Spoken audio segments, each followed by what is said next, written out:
안녕하세요, 홍씨입니다. 오늘은 기아의 목적 기반 모빌리티 차량 PV5 시승입니다. 저는 오늘 카고 모델과 패신저 모델 둘 다 타볼 예정이고요. 또 가격도 함께 공개가 되었는데요. 카고 모델은 4,200만 원부터 시작, 패신저 모델은 4,540만 원부터 시작입니다.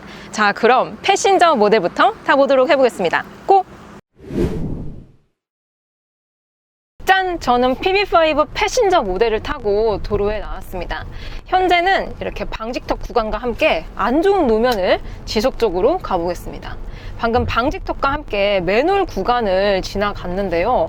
세상에, 패신저 사실 고급스러운 차량이 아니거든요. 전동화로 만들어졌고 또 실용성, 목적 기반으로 만들어졌기 때문에 저는 사실 너무 효율에 집중을 한 차량이지 않을까라는 생각을 했었는데요. 실제로 제가 주행을 하고 타보니까 고급스럽습니다. 방직턱 한 번 더 넘어볼게요. 이거 높습니다. 높은 방직턱. 아니, 이게 승차감이 괜찮아요. 아니, 세상에나? 제가 타고 있는 PV5 패신저는 공차 중량이 2톤이 조금 넘습니다. 전동화 모델 치고는 엄청 무겁지는 않은 수치인데요. 한 번 더 방직턱 넘어볼게요. 방직턱 넘었을 때 충격들을 승용차에서 느낄 수 있는 편안함을 그대로 가져가고 있습니다. 한 번 더, 여기 방직턱 부자 구간입니다. 한 번 더 방직턱. 딱 넘었을 때 충격을 아주 포근하게 흡수를 시켜주면서 탑승자에게 불필요한 진동들이나 충격들을 최대한 억제를 시켜주고 있습니다. 그래서 일반적인 데일리카로 사용했을 때 편안하게 운용할 수 있지 않을까 싶습니다. 현재 제가 시승 중인 차량은 16인치 휠이 장착이 되어 있고요. 타이어 공기압이 조금 높습니다. 전류는 이게 좌우가 조금 틀리긴 한데 전 후륜 모두 42에서 43 PSI 정도가 들어가 있습니다. 전기차 치고는 타이어 공기압이 조금은 높은 타입이긴 한데 그럼에도 불구하고 방금처럼 둔턱 구간을 넘었을 때 진짜 뭔가 고급차를 탄 게 아닌가 싶을 정도로 푹신하고 편안합니다. 의외의 하체 감각을 가지고 있네요. 그리고 지금 이제 좌회전을 위해서 이렇게 가고 있는데 이렇게 핸들을 틀었을 때에도 이게 차체 사이즈, 제원만 봤을 때에는 스타리아나 카니발보다 작거든요. 근데 실제로 운전하면 그거보다 뭔가 더 큰 차를 탄 게 아닌가 라는 기분이 듭니다. 그런데 또 방금처럼 좁은 좌회전 구간 이런 데에서는 또 민첩하게 기민하게 반응을 해줘서 그런지 뭔가 좀 복합적인 다채로운 매력을 가지고 있는 것 같습니다. 여태까지는 일반 도로를 진행을 했고요. 이제는 고속도로를 진행을 하기 전에 약간의 코너 구간입니다.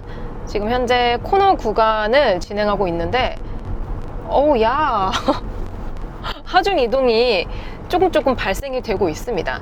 아무래도 이게 차체가 그렇게 크진 않지만 키가 크잖아요. 전고가 높아서 그런지 거기서 오는 불안함이 약간 있습니다. 그리고 PV5는 이 GMP-S 플랫폼으로 만들어져 있어서 기존 이 GMP하고 비교했을 때 셀2팩 시스템을 사용하고 있습니다. 이는 플로어가 조금 더 낮게 깔려있기 때문에 무게중심이 좀 더 안정적으로 느껴질 수가 있는데요. 키 큰 차체임을 감안하더라도 방금처럼 코너 구간에서 약간의 안정감을 느낄 수 있는 게 바로 이런 셀2팩 바디 기술이 들어가 있어서 그런 게 아닐까 싶습니다. 제가 시승 중인 차량은 패신저 모델이기 때문에 배터리는 한 가지가 들어갑니다. 71.2kW CATL의 NCM 3원계 배터리가 장착이 되고요. 1회 충전 시에 복합 주행 가는 거리는 358km를 달성을 했습니다. 여기 보시면은 73% 차 있고요. 그랬을 때 주행 가는 거리가 251km라고 나와 있습니다. 다만 우측에 보시면은 이게 클러스터에도 나와 있는데 주행 가는 거리 가이드가 나와 있습니다. 요거는 미니멈과 맥스를 표시해주고 있는데요. 미니멈은 배터리 73% 기준으로 156km, 맥스는 370km까지 갈 수 있습니다. 근데 많은 분들이 이 PV5 주행 가는 거리에 대해서 아쉬움을 많이 표출을 하셨는데요. 저도 그렇긴 합니다. 여기서 배터리 용량이 조금 더 큰 게 들어가 있다면은 당연히 주행 가는 거리가 더 높아질 거 아니에요. 그리고 가득 채웠을 때 뭐 발끝 컨트롤 이런 걸 한다면은 400km 정도는 갈 수 있다고 하긴 하지만 이게 공식으로 400km 이상 간 것과 공식으로 가지 않는 건 차이가 있거든요. 그래서 주행 가는 거리는 살짝의 호불호가 있지 않을까라는 생각이 듭니다. 그리고 전방부를 보시면 아시겠지만 PB5는 새로운 인포테인먼트 시스템 플레오스 커넥트를 갖추고 있습니다. 그래서 기존의 현대기아 최신 운영체제인 CCNC와 비교했을 때 그냥 디자인부터 그냥 화력성이 완전히 달라요. 이 중앙부에 보면은 내가 많이 사용하는 앱들을 응축해서 보여주고 있는데, 저는 사실 이 플레오스 커넥트가 들어가 있는 차량을 지금 처음 탔잖아요. 그래서 약간 버벅거리게 됩니다. 아무래도 새로운 운영체제이기 때문에 익숙해지는 데까지는 약간의 시간이 걸리지 않을까 싶습니다.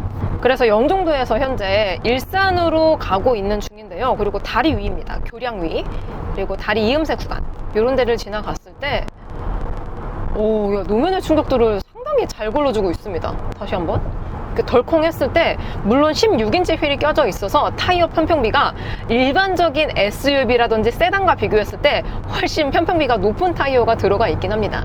타이어에서 진동과 소음을 흡수해주는 파이도 물론 크긴 하지만 서스펜션 자체가 세그먼트로 땄을 때에는 준중에서 중형 그 사이거든요. 근데 실제로 탔을 때에는 중형 SUV, 국산차로 비교를 하자면 소렌토 산타페처럼 편안한 컴포트한 하체 감각을 지향하고 있습니다. 그래서 편하네요. 고급스럽습니다. 의외로.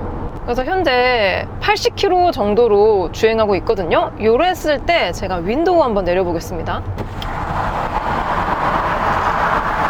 여기까지밖에 안 내려가요. 다시 한번 올려볼게요. 이게 윈도우가 완전히 닫혔을 때 고급스러운 느낌이 없기는 하지만 그래도 외부 소음을 충분히 차단하기에는 괜찮은 퀄리티를 가지고 있습니다. 그리고 나름 이게 또 이중접합 차음 유리가 적용이 되어 있거든요. 반대로 카고 모델은 이게 없습니다. 아무래도 승용과 화물 그 사이에서 차별점을 많이 둔 것 같긴 한데, 지금 제가 타고 있는 패신저는 승용 차량이기 때문에 좀 더 고급스럽게 이런 디테일들의 완성도가 높다고 느껴져요. 자, 그리고 현재는 고속도로이기 때문에 가속감을 한번 느껴보도록 해보겠습니다. PB5 패신저 기준으로 드라이브 모드는 여기 스티어링의 아래쪽에 버튼이 있습니다. 눌러보게 되면은 에코, 노멀, 스노우. 스포츠 모드가 없네요. 세상에나. 아무튼 에코, 노멀, 스노우 이렇게 있습니다. 전동화 모델이라서 그런지 스포츠 모드를 빼둔 것 같긴 해요. 그러면은 그나마 가속감을 느낄 수 있는 노멀 모드로 바꾸고 저속에서 고속으로 풀악셀! 초반 토크감이 나름 강렬한 것 같긴 합니다. 그리고 쭉 부드럽게 속력을 내주고 있습니다. 근데 파워풀하진 않은 것 같아요. 근데 의외로 또 고속에서 초고속 영역으로 진입을 하게 되면은 나름 또 잘 달려주고 있습니다. 가속감이 전기차보다는 내연기관에 가까워요. 왜냐면은 전기차 같은 경우는 토크가 조금 더 크거든요. 같은 내연기관하고 비교했을 때. 그래서 엑셀을 딱 밟게 되면은 뭔가 즉각 토크감과 함께 조금 센 차량들은 진짜 막 휠스핀 나기도 하거든요. 근데 PB5는 내연기관을 탄 것처럼 서서히 업시프트 되면서 막 3단, 4단, 5단 이렇게 올라가는 것처럼 부드럽게 가속이 됩니다. 다시 한번 밟아볼게요. 쭉 밟았을 때 부드러운 가속감을 구현을 해주고 있습니다. 그리고 나름 또 출력이 부족하지가 않아요. 괜찮게 잘 가고 있습니다. PB5 패신저는 내연기관 환산 시에 161마력에 25.5토크의 힘을 발휘하고 있습니다. 수치상으로만 봤을 때에는 좀 출력이 아쉽다라고 느껴질 수밖에 없거든요. 근데 실제로 탑승을 하고 제가 또 방금 이게 밟아봤잖아요. 실제로 밟아보았을 때에는 수치보다는 조금 더 경쾌함이 녹아져 있습니다. 근데 대다수의 전기차가 그렇거든요. 동일한 숫자를 가진, 그러니까 동일한 출력을 가진 내연기관과 전기차를 비교했을 때 전기차가 조금 더 가속감이 경쾌한 경우가 많습니다. 왜냐면은 구동되는 방식이 다르잖아요. 내연기관하고 비교했을 때 내연기관은 변속기가 맞물려 있다 보니까 저단에서 고단 기어로 이렇게 기어가 바뀌면서 쭈쭈쭈 가주는데, 전기차는 그러한 것들이 없기 때문에 훨씬 더 잘 나가는 느낌이 듭니다. 다만 제가 시승 중인 패신저는 최대 5인까지 탑승이 가능한데요. 지금 뒤쪽에 PD님이 타 계셔서 총 저는 2명이 타 있습니다. 성인 2명이 탔을 때에는 가속감이 괜찮다라고 느껴지지만 5인이 다 탑승을 하게 된다면은 제가 느끼는 가속 감각하고는 좀 달라질 수도 있겠다 싶습니다. 그래도 일상 영역 내에서는 나름 괜찮은 준수한 가속 감각을 가지고 있는 것 같아요. 그리고 전방에 톨게이트 구간이 있기 때문에 이 오돌토돌한 구간을 넘어가면서 로드 노이즈를 한 번 더 느껴보도록 해보겠습니다. 속도 감쇄 구간 지나가 볼게요. 헉, 뭐야? 어머, 왜 이렇게 조용해? 이럴 수가 없는데. 한 번 더. 이건 조금 시끄러웠어요. 근데 굉장히 잘 막아준다. PB5는 공간 효율과 무게, 또 주행 가는 거리를 위해서 리어 서스펜션 방식이 좌우가 묶여있는 토션빔 방식을 사용하고 있습니다. 그래서 많이들 이거 승차감 이거 진짜 별론 거 아니냐, 아주 달구지랑 비슷할 것 같다, 이런 예상을 할 수밖에 없는 제온을 가지고 있었는데요. 실제로 타보면은 생각보다 고급스러운 하체 감각에 놀라게 됩니다. 아니 이거 세팅을 어떻게 했길래 이렇게 부드럽죠? 특히 방금처럼 톨게이트 구간 바로 전에는 속도를 감쇄할 수 있게 노면에 홈을 깊이 파둡니다. 그래서 보통의 차량들로 가게 되면 플래그십 아니면 좀 시끄럽거든요. 그리고 세그먼트가 작으면 작을수록 막 두두둥 하다 보니까 어머 이거 뭐야 이러면서 정신이 깜짝 들 때가 있는데, 방금 PB5 패신저로 지나가니까 체감상으로는 중형이라든지 중대형 세단을 탄 것처럼 하체가 굉장히 고급스럽습니다. 이게 그냥 진짜 하는 말이 아니고 저 돈 안 받았어요. 이거 광고 아니고 그냥 진짜 제가 찐 느낀 그대로입니다. 생각보다 하체에 신경을 많이 쓴 전기차임은 분명한 것 같아요. 그래서 그런 건지 몰라도 휠이 지금 PB5 같은 경우는 16인치밖에 선택이 안 되거든요.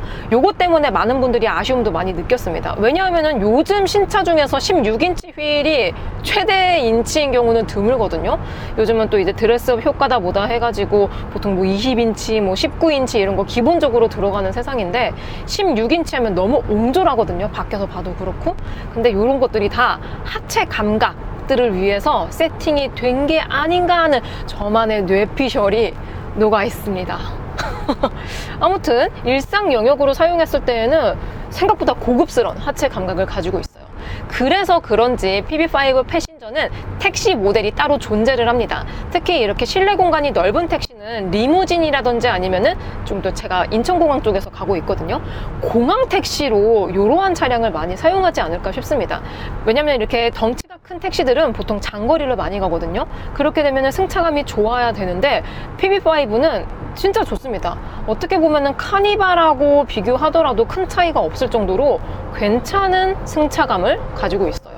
이제 전방에 IC 빠지는 구간이 있어서 신형 PB5 패신저의 선의 능력도 한번 살펴보도록 해보겠습니다. 여기서 스포츠 모드가 있었다면 조금 더 좋았을 것 같긴 한데 없으니까 뭐 어쩔 수 없죠. 자, 그러면 코너를 돌아 나가 보겠습니다. 뭔가 이게 키가 커가지고 약간의 불안함이 있긴 하지만 돌아 나가 볼게요. 오, 야, 오, 코너에서는 방금처럼 직진했을 때의 안락함과 편안함이 많이 희석이 됩니다. 아무래도 차체 사이즈 대비 전고가 높아서 거기서 오는 불안함이 코너가 깊어지면 깊어질수록 크게 다가옵니다. 그리고 휠도 이게 최대 16인치밖에 못 들어가잖아요. 휠도 조그만 게 들어가 있어서 코너 구간에서는 장점을 느끼기가 어려운 차량인 것 같습니다. 대신 뭐 이 차량으로 뭐 와인딩을 가시는 분들은 거의 없을 것 같으니까 일반 주행을 했을 때 일상 주행 내에서는 편안하게 탈 수 있는 전기차인 거죠. 자, 그리고 스마트 크루즈 컨트롤을 실행을 시켜 보겠습니다. 역시 버튼 한 번으로 바로 되고요. 이게 지능형 속도 제한 보조가 들어가 있어서 그냥 버튼만 누르면 알아서 얘가 속도 조절을 해줍니다. 뭔가 HDA, 그러니까 기존 CCNC 운영체제를 가지고 있는 HDA2하고 비교했을 때 디테일들이 살짝 변경이 되긴 했지만 큰 틀로 봤을 때의 변화가 크게 느껴지진 않습니다. 자, 그리고 이번에는 전비 정보입니다. 제가 타고 있는 패신저 기준으로 복합 전비가 리터당 5.4km를 인증을 받았는데요. 현재 저는 아쉽게도 막히는 도로 0, 고속주행 10 이렇게 갔을 때 트릭 컴퓨터상 6km가 나오고 있습니다. 이 정도면 아주 준수한 수치인 거죠. 이번에는 PB5 패신저 2열에 탑승을 했습니다. 타자마자 전방에 코너 구간이 있어서 예, 코너링 성능을 한 번 더 느껴보도록 해보겠습니다. 근데 조금 아쉬운 게 있다면 2열은 팔거리가 아예 없네요. 현재 코너 구간을 가고 있는데 제가 이렇게 쓰러질 정도로 1열에서 느꼈었, 지금 제가 오버하는 거 아니에요. 정말이에요. 믿어주세요. 왜냐면은 팔거리도 없고 지지할 데도 없는데 이게 차체 사이드 치고 키가 크잖아요. 전고가 높잖아요. 그래서 지금처럼 코너 구간에서는 아무래도 롤링도 많이 발생이 되고 하중이동 뿐만이 아니라 뭔가 점점 더 기운다는 느낌이 있습니다.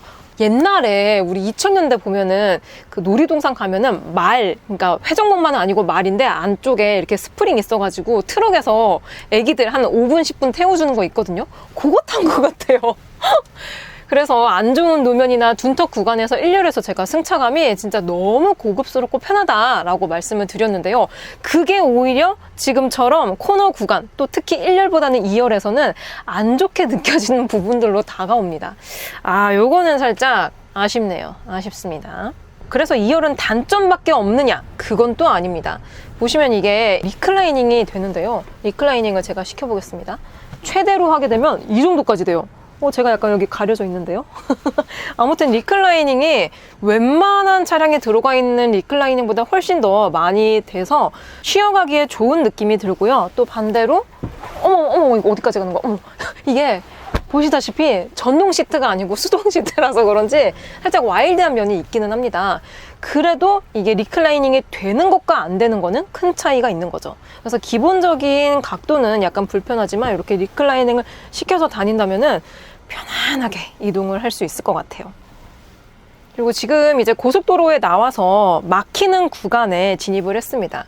마침 이제 2열 옵션을 보다 보니까 이거는 이제 열시면 안 돼요. 이거는 네, 차량을 열기 위한 버튼이기 때문에 누르시면 안 되고요. 창문을 보시면은 스타리아처럼 이렇게 이게 빡빡해요. 새 차라서.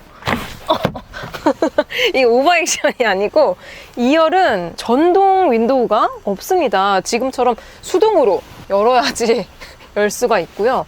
닫을 때도 마찬가지로 힘을 줘서 이렇게 닫으시면 됩니다.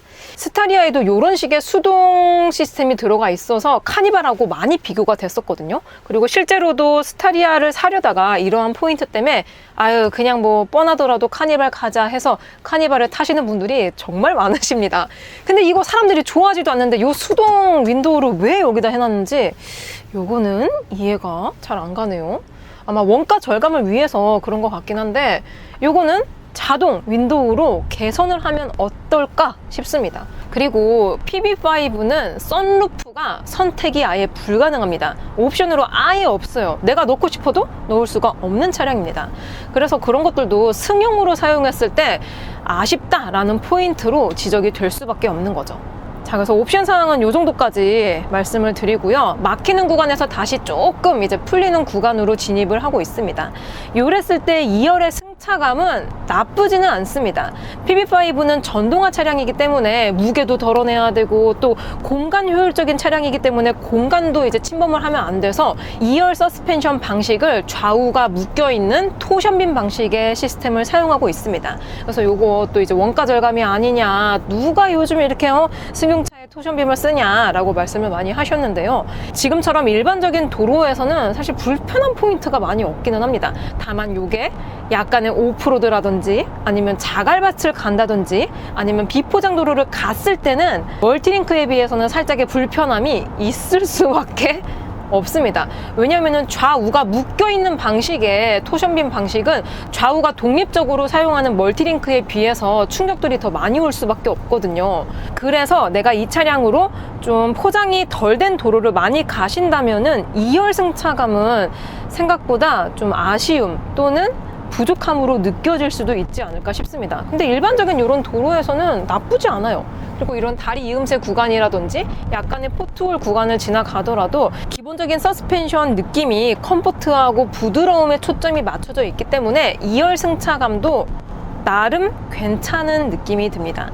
근데 지금 약간 간헐적으로 크랙이 있는 도로를 가고 있거든요. 근데 확실히 네 PB5 패신저는 1열과 2열의 승차감이라든지 옵션이라든지 공간이라든지 편의 옵션이 제가 최근에 타봤었던 차량 중에서 가장 차이가 크게 납니다. 1열은 진짜 좋았거든요. 아니 이 가격대에 이 정도의 공간에 뭐 이 정도 옵션의 차량이면 괜찮은데? 라는 생각이 계속 들었었는데 2열에 탑승을 하니까 아 이건 좀 아쉽다, 아 이건 별론데, 아 이건 왜 이렇게 했지? 라는 포인트가 계속 생겨납니다. 그러니까 1열과 2열이 다른 차인 것 같아요. 다른 차를 탄 것 같습니다. 그리고 지금 보시다시피 공간이 굉장히 넓습니다. 1열 시트가 약간 좀 위쪽으로 올라와 있거든요. 그래서 이렇게 발판 대신으로 사용을 할 수도 있고, 제가 발을 쭉 피더라도 안 닿습니다. 거의 뭐 진짜 뭐 버스를 탄 게 아닌가 싶을 정도로 굉장히 넓은데요. 아쉬운 포인트가 또 있는 게 지금 제가 2열에 앉았거든요. 2열은 시트 레일이 없습니다. 그러니까 여기에 뭐가 없어. 그래서 움직일 수가 없습니다. 요것도 약간의 아쉬운 포인트로 지적이 될 것 같습니다. 또 지금은 패신저 기준으로 5인승밖에 나오진 않지만 시트 배열을 3열까지 둬서 뭐 2, 2, 3 이런 식으로 또 배치를 할 수가 있다고 합니다. 그렇게 되면 아마 레일을 놔주지 않을까? 라는 저의 뇌피셜이 있습니다. 아무튼 5인승 기준으로는 아쉬움이 조금 있네요. 짠! 이번에는 PB5 카고 모델을 시승하고 있습니다. 카고는 스탠다드와 롱레인지 이렇게 배터리가 이원화해서 두 가지 타입으로 나오는데요. 오늘 저는 시승 행사기 때문에 롱레인지 타입을 타고 있습니다. 롱레인지는 71.2kW 배터리가 들어가 있어서 복합 주행 가는 거리 377km를 달성을 했습니다. 현재 제가 시승 중인 차량은 배터리가 지금 72%가 차 있고요. 그랬을 때 주행 가는 거리가, 이게 주행 가는 거리 가이드가 또 있거든요. 미니멈은 171km, 맥스는 392km라고 나와 있고요. 현재 저는 공조 시스템 에어컨 켜고 있기 때문에 기본적인 주행 가는 거리는 72% 기준으로 250km를 갈 수 있다라고 나옵니다. 사실 이게 화물차잖아요. 화물차임을 감안한다면은 그래도 뭐 나쁘지 않은 주행 가는 거리를 가지고 있지 않나 라는 생각이 듭니다. 그리고 화물 전기차 중에서 현대 ST1이 있고 또 포터 일렉트릭도 있잖아요. 근데 ST1 같은 경우는 아무래도 차급이 조금 더 높고 또 가격도 비싸요. 그래서 동급으로 보기엔 어렵고, 그리고 포터 일렉트릭은 내연기관 베이스에 배터리로 바꾼 거기 때문에 주행 가는 거리가 200km가 간신히 나옵니다. 그래서 어떻게 보면은 PB5는 대체제 또는 정확한 경쟁자가 없다는 게 이게 단점이자 장점이 되지 않을까 싶습니다. 아무튼 저는 지금 카고 화물차를 타고 있기 때문에 뒤에 지금 보이세요? 이게 철판으로 되어 있거든요. 뒤쪽에는 이제 짐을 실을 수 있는 적재 공간이 있습니다. 그래서 위쪽에 보시면은 룸램프가 없어요. 일반적인 화물차도 그렇긴 하지만 룸램프가 없으면은 도대체 뭘 봐야 되냐? 바로 인포테인먼트 좌측에 보시면은 후방 시야하고 탑뷰를 또 보여주고 있거든요. 요거를 통해서 이제 뒤쪽에 시야를 볼 수가 있는데요. 요거는 비슷한 거는 현대 ST1도 그랬습니다. ST1도 거대한 적재 공간 때문에 위쪽에 룸미러가 없었거든요. 그래서 아니 도대체 뒤쪽을 어떻게 보라는 건가 했는데 인포테인먼트 카메라 모니터링 시스템을 통해서 볼 수가 있었어요. 아무튼 전반적으로 ST1하고 느낌은 비슷합니다. 자, 그래서 처음 딱 주행을 했을 때의 느낌은 사실 제가 한 30분 정도 주행을 한 상태거든요. 그랬을 때의 느낌은 전동화 화물차 중에서는 나름 승용에 조금 더 가까운 주행 감각을 가지고 있습니다. 그러니까 이게 뭐냐면은 보통 화물차 하면은 적재 공간이 있잖아요. 현재 저는 공차 상태입니다. 아무래도 오늘은 시승 행사기 때문에 뭐 뒤에 짐을 실을 수가 없고 또 제한 시간 내에 정해진 코스로만 가야 되기 때문에 정말 이 짧은 시간 속에서 막 빠바박 느껴야 되거든요. 그래서 정확한 시승 느낌이 아닐 수도 있겠지만 아무튼 저는 공차 상태의 화물 전기차인 PB5로 운전하고 있는데, 이랬을 때 뒤에 짐이 없는 걸 감안하더라도 승차감이라든지 주행 감각이 좀 승용차처럼 안정감이 있습니다. 또 바로 옆에 지금 대형 버스 지나가고 있고, 또 여기가 교량위입니다. 교량위는 아무래도 일반적인 도로와 비교했을 때 바람도 많이 불고 소음도 발생이 많이 많이 되고, 방금처럼 대형차가 옆에 지나가게 되면은 시끄러울 수가 있습니다. 근데 화물차 임을 감안한다면 사실 막 그렇게 크게 시끄럽다라고 느껴지지는 않는 것 같아요. 현재 저는 시속 80km 정도로 주행하고 있고요. 요랬을 때 한번 제가 윈도우 한번 내려보겠습니다. 살짝 걱정이 되는데, 어우, 야, 이거 어디까지 내려가? 윈도우가 여기 있습니다. 다시 한번 닫아볼게요. 오, 이게 이중접합 차음유리는 아쉽게도 미적용이 되어 있습니다. 이중접합 차음유리가 없는 걸 감안하더라도 옆에 이렇게 대형 버스 지나가는데, 이 정도면은 각진 차체를 가진 것 치고는 소음을 많이 막아주고 있지 않나 싶어요. 근데 다만 이게 뭔가 불안하다라고 느껴지는 요소가 있는데, 창문이 여기서부터 여기까지 있습니다. 그러니까 바깥에서 보면은 제가 만약에 치마를 입었잖아요? 그럼 진짜 다리가 다 보일 정도로 개방감이 미쳤어요. 그만큼 윈도우의 비중이 크기 때문에 방금처럼 바람이 많이 부는 구간에서 창문을 열었다 닫았다 하면은 창문이 떨릴 정도입니다. 그리고 저는 교량유리 지나서 약간 내리막길을 주행하고 있는데요. 요랬을 때 지금 약간의 회생제동이 들어오고 있습니다. 현재 제가 시승 중인 PB5는 카고나 아니면 패신저, 트림 상관없이 기본형부터 아이페달 3.0과 함께 스마트 회생제동 3.0 기능이 탑재가 되어 있습니다. 이는 원래 전기차에 들어가 있었던 회생제동 기능보다 좀 더 진보된 기술이 들어가 있는 건데요. 현재 저는 지금 일반적인 회생제동 기능을 켜고 다녔고요. 레벨은 총 0, 1, 2, 3, 그리고 마지막으로 아이페달 모드까지 있습니다. 아이페달 모드거든요. 지금 이렇게 엑셀을 누른 다음에 발만 떼볼게요. 발만 떼니까 야, 이거 가속, 감속이 엄청나게 잘 됩니다. 아이페달 모드는 원페달 드라이빙을 할 수 있기 때문에 엄청난 회생제동이 개입이 됩니다. 요거는 가고속으로 막히는 도로에서 사용을 하시면 좋을 것 같고, 다시 제가 이 패들 시프트를 눌렀더니 오토 모드로 전환이 되었습니다. 오토 모드는 내 주행 조건에 따라서 회생제동 개입량을 알아서 조절을 시켜주는 건데요. 현재 저는 고속도로를 주행하고 있기 때문에 이랬을 때는 회생제동이 거의 없습니다. 그래서 이렇게 엑셀을 밟고 페달을 떼더라도 회생제동이 거의 개입이 되지 않는 거죠. 그래서 이 연료 효율, 에너지 효율을 좀 좋게 가져갈 수 있는 것 같습니다. 그리고 많은 분들이 PB5의 출력이 부족하지 않나 라고 걱정을 많이 하시는데요. 실제로 이게 배터리가 이원화가 되어 있고 71.2kW 기준으로 161마력의 25.5토크의 힘을 가지고 있습니다. 이는 카고나 패신저 동일한 출력을 가지고 있는데요. 지금 이 차량은 카고 롱레인지 모델이기 때문에 적재를 총 550km를 할 수가 있습니다. 다만 저는 공차 상태이기 때문에 살짝 엑셀 밟아볼게요. 살짝 속도를 줄였다가 풀악셀 밟아보겠습니다. 저속에서 고속으로 풀악셀!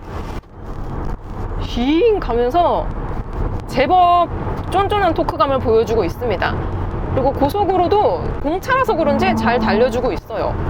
어우, 야, 근데 이게 공차 상태에다가 또 키가 큰 RB 타입이잖아요. 그래서 그런지 고속에서 초고속 영역으로 진입을 하면은 불안함이 살짝 있습니다. 그러니까 고속 직진성이 살짝 불안하기 때문에 어차피 화물차라서 고속으로 달리면 안 되거든요. 그러니까 웬만한 이 적정 속도 내에서 다니시면 좋을 것 같아요. 그리고 지금은 코너 구간을 가고 있는데 짐이 없어서 그런지 살짝 불안하긴 합니다.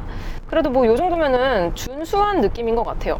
PB5는 차체 사이즈만 보면은 카니발보다 훨씬 작거든요. 스타리아, 스타렉스보다도 훨씬 작습니다. 근데 그런 작은 차체에 키만 늘려놨으니까 방금처럼 코너 구간에서는 아무래도 안정감을 느끼기는 조금 어렵습니다. 천천히 가면 되죠. 적정 속도 이내로 가신다면은 안정감을 느낄 수가 있습니다. 자, 드디어 저는 기착지에 다 와갑니다. 제가 시승 중인 PB5 카고 롱레인지 모델은 복합 전비가 4.7kg가 나옵니다. 현재 저는 약 40km 정도 주행을 했고요. 아쉽게도 고속도로 주행을 좀 더 많이 하긴 했습니다. 고속주행 7, 막히는 도로 3, 7대3 그 정도로 주행했을 때 여기 클러스터상으로 복합 전비가 현재 6.1kg가 나오고 있습니다. 이는 제가 공차 상태로 주행을 했기 때문에 복합 전비보다 훨씬 더 높게 나왔지만 만약에 최대 550kg 짐을 실는다면은 비슷하게 나오지 않을까 싶어요. 자, 자, 이렇게 기아의 목적 기반 모빌리티 차량 PB5 카고와 패신저 모델 둘 다 시승을 해봤습니다. 카고는 일상 영역에서 괜찮은 출력을 가지고 있었기 때문에 운송수단으로서 적합한 차량이다라고 느껴졌고요. 또 패신저 모델은 일반적인 데일리카부터 범용으로 사용하기 좋은 차량이라고 느껴졌습니다. 저는 그럼 다음 영상으로 찾아뵐게요. 오늘도 저의 영상이 재밌고 도움이 많이 되셨다면 좋아요와 구독 그리고 알림 설정까지. 다음 시간에 또 뵐게요. 안녕. 빵.